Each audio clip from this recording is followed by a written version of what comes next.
Chères paroissiennes et chers paroissiens, je vous retrouve pour cette deuxième petite vidéo sur le sens chrétien de la souffrance humaine, cette lettre apostolique du pape Jean-Paul II, écrite en 1984. Donc le deuxième chapitre, c'est le monde de la souffrance humaine. Alors le pape Jean-Paul II nous dit qu'il ne va pas faire une description de la souffrance, ce n'est pas l'objet de ce document. Mais par contre, il veut essayer de relater les différents modes de souffrance.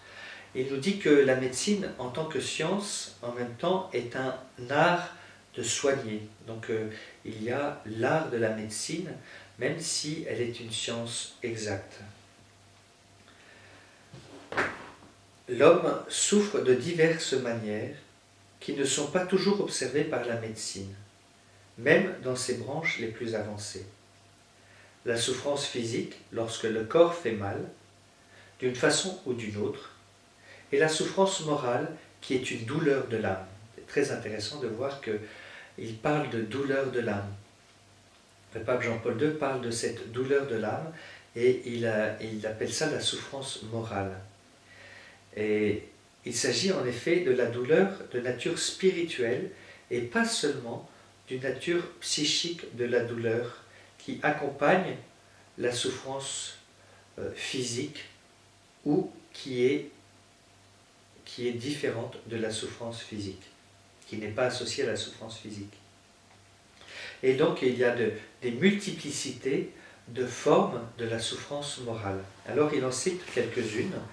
Il en cite quelques-unes qui sont, voilà, celle-ci.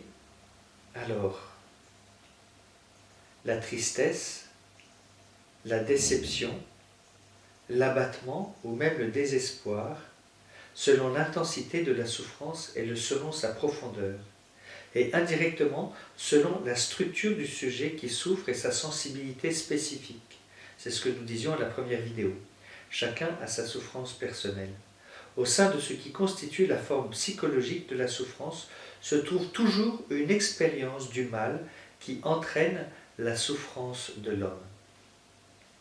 Voilà ce que je voulais vous dire dans cette deuxième petite vidéo. Que le Seigneur vous bénisse et vous garde.